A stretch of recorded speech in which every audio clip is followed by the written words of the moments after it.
So the video, as promised, I let it build up a little bit because I did see that there was a good few people coming in and letting their feelings known about this tweet by Mr. Steenson. I did see that Mr. Gavin Pepper also put a similar tweet up, not exactly what Mr. Steenson has said, but something down the same lines. So I'll read through a few of these here for you because I know not everyone is on Twitter and sees this unfolding. So, and someone else said in my comments earlier when I posted a screenshot of this that there is a part two. Yes, there is a part two, but for some reason that wasn't up earlier when I was looking, and he did put them up at the same time, which I thought was a bit weird. But the part two was never up for me. Even when as you can see, if I go into them, I am following. Uh, there was people that did warn me of this chap many ages ago. Like I said, big shout out to Sue and Paul. They were kind of the ones, like, they're so bang on with everything. They seem to, those people must be time travelers because everything they have said to me down the years is come to fruition. It's fucking weird. I don't know. They must have a crystal ball or something. But shout out to them because they warned me about this guy, and I even after going a few times and him and Mr. Steenson being present, even after seeing him, because I always told you, anyone I see, and it's because of this individual as well, anyone that was seen to sort of walk with the guards, I was completely blanking, And I'm going back a year or so now, a good few months, 10 months to a year. And even though I did see him go back and forth with the guards, taking orders from the guards, I was willing to just let it slide because, he was one of the big voices that was saying things that we wanted to highlight. And it seems to be the case with everybody in politics. Once they get in there, they just change. I guess the money is worth more to these people than Ireland freeing itself from the chains of Brussels. But anyway, so the part one of that tweet was, I'm very disappointed to see that one of the speakers, he means, what's her name again? He means, is it Kelly? Michelle Kelly? Or Michelle Keane, sorry. He means Michelle Keane, right? I'm very disappointed to see that one of the speakers at a rally last Sunday has now appeared in a cosy video with Mark Sinclair in the Bangor praising loyalist 12th of July bonfires. Right? Now, my immediate thought when I seen it was, here we go again. Here we go again. It's that north and south thing. He's feeding that north and south divide. And I will say, look, I did get, so I just said, here you go. There it is. Mr. Steenson's true face showing. I was willing to let you, I was willing to let you, I don't know, I can't remember what I was trying to say about that one there. Sometimes the structure of my sentences comes out a bit weird.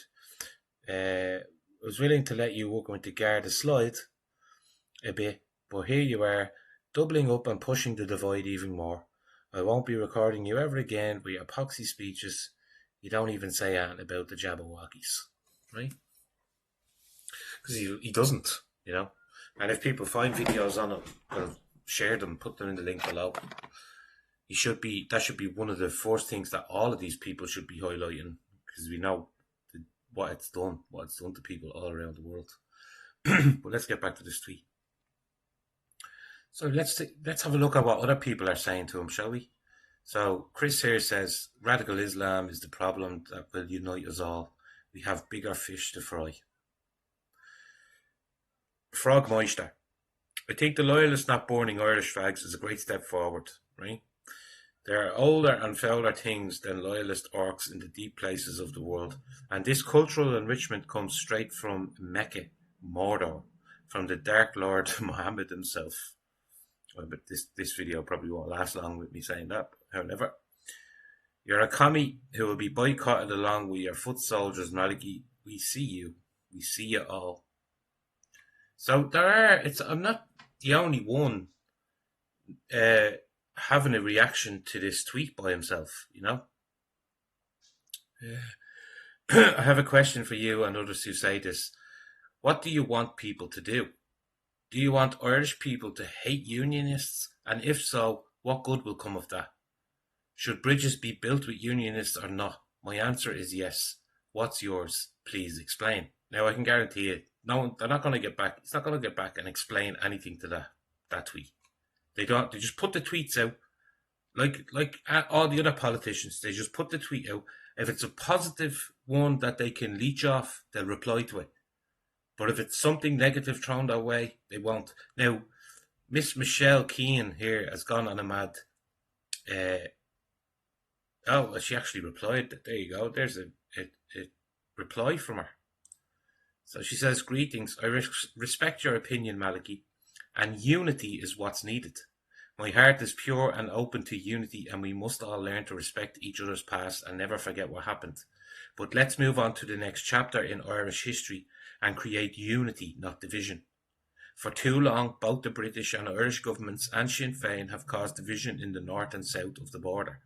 I'm all for unity. Wouldn't it be lovely for someday Catholics and Protestant children could walk hand in hand and argue over a game of football instead of arguing over a flag? God bless Ireland, north and south. Unity is what's needed. I make no bones about it. Will you be camping out with the people of Blessing? Step up to the plate now for your own people." Now, I can assure you, Michelle's after getting absolutely milled out of it in the replies to that, right? I can assure you she has. And I can see that a lot of people are linking her now. See, looks like Michelle doesn't like being called out as a loyalist supporter, right? Now, personally, I wouldn't. There's probably been 3 or 4 people that I've blocked in the entire time, and I've tweeted a lot, right? But it's just like ones that are really, really, personal, really personal ones to me as an individual. I've probably blocked them, 3 or 4 of them, like I said. Michelle seems to have gone on a mad blocking spree, and she's blocking anyone that's calling her a loyalist supporter, which she shouldn't. Just let them just get it out of their system. Like it's a minor thing being called that in my opinion. There's been many people here who have got on to back to my reply. I'll show you. There's been many people here like this. So Mel, now most of these people I follow and they follow me. But yeah, it's brought. See, this one tweet has brought out this in people. People like you with a room temperature IQ have no place in this movement. Okay, fair enough. I was like, I'm living in the present, man. Think what you want. Keep fighting people up the north all you want while Ireland gets fucked over. That was me reply to him. Now, there is the usual ones, like the likes of this Thomas Doyle. Now he doesn't tweet. He's no tweets on his page. He likes to just use his thing as to reply. He doesn't tweet anything of his own from his own mind. But he brings in this thing. Here we go. Here's more of this nonsense. He didn't mention chemtrails, fluoride, or 4G either. Just fuck off and have your own crank parade. I was like, I didn't mention them, but if you want to talk about the jabs, yeah, we'll talk about them, the Jabberwockies. We'll talk about them, But you get that. You'll get that on Twitter.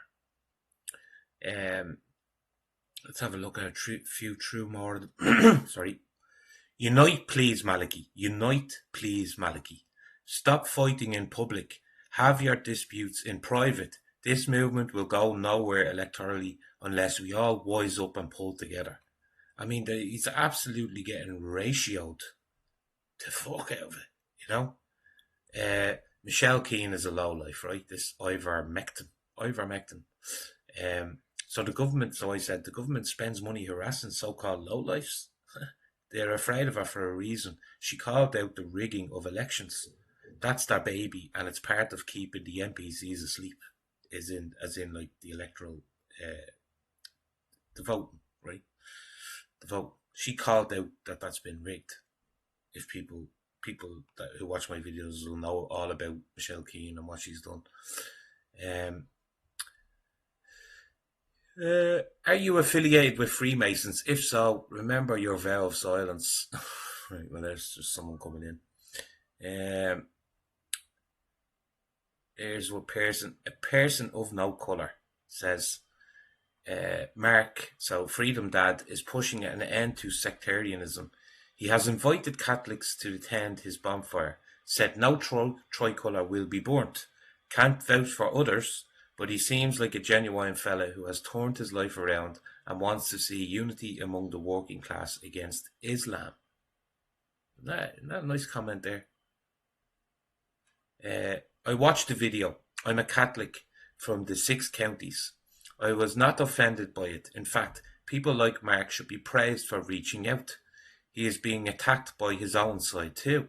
He attended your rallies, Maliki, stood among a sea of tricolours and spoke well of all of us. You see? See what this one tweet has done. See what this one tweet has done. Now here's part two, right? So he says, Freedom Dad has admitted in open court in Scotland that he was working for MI5. He follows on from her being in Ballymena. I can't make sense of that sentence there. I have made it clear previously that there can be no involvement with Irish nationalism and loyalism. The two concepts are totally alien to each other. Interesting, eh? Wouldn't it be fairer to characterise Sinclair as a reformed loyalist? He regrets his criminality and he has served his jail time. Us from the north don't have the luxury of purity spiralling. We have to work with the more reformed elements of the old enemy. There you go. Emer said, if we cannot come together as a united people against a much bigger tyranny, what hope is there? Divide and conquer tactics are not the answer.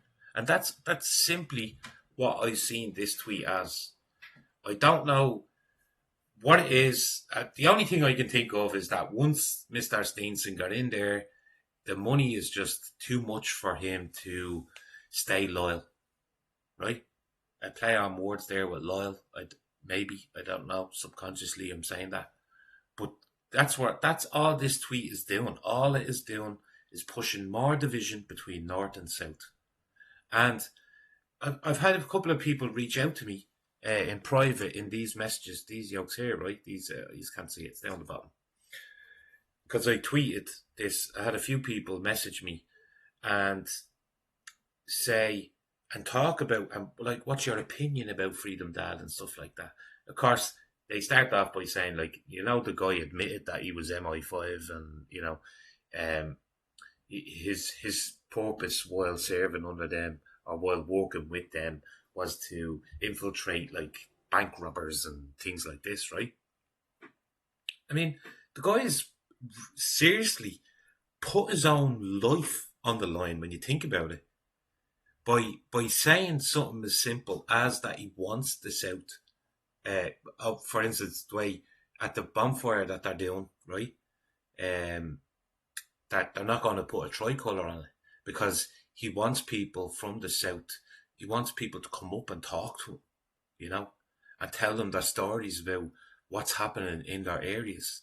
Now, on my TikTok, his video is my #1 watched video. It has like 1 million views. And it's the one where he's talking to a local girl, a local woman in Ballymena who lived on that street where that incident happened with that young girl. And it's simply her telling the facts of the matter about what's happening, how the PSNI, how they're treating people up there, who are concerned locals, like all of us people in the south, how we're concerned locals, me being from Coolock, you all know about Coolock, what happened here. This is all concerned people, concerned Irish people about what's happening and what's been coming into their area. Now, that should be the focus, not going backwards like Mr. Steensons is doing with this tweet. That's all that's doing. That's just bringing us backwards. It's bringing the focus back on, remember how different you are from these people. That's what that tweet is doing. To me, what it's saying is, since he got in there, obviously the money is too much for him to stay loyal to Ireland and want to keep be a voice for the people, the concerned people of Ireland that want to highlight the mass migration of unvetted males from every corner of the globe. They're coming in from everywhere. People have arguments with you. Well, like they're coming in from European countries. We're all European. No, I'm Irish. I'm Irish. When you go to Japan, you want to see Japanese people. Yeah. When you go to China, you want to see Chinese people everywhere.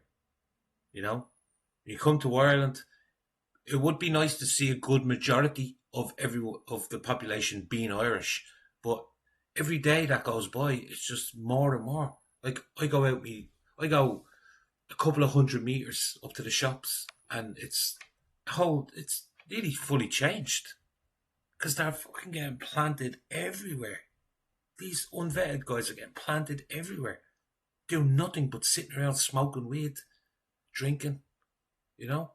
And the stories of all these girls being abducted and raped, and you all know this shit is just going to get worse and worse and worse. And a part of people not keeping the focus on that is because of stupid fucking tweets like this that bring everyone back to the past and keep making people focus. Remember, you're different from them people up the north. That's all this shit is doing. So, there's my video on, there's my opinion on this dumbass tweet by Mr. Steenson. I'll never be recording any of his speeches at any rallies or events that I attend in the future. Sure, I hadn't done anyway for the last few years now. If you were watching the lives or whatever, I walk away as soon as he went up. So maybe I subconsciously knew that shit like this, that he was going to do shit like this in the future.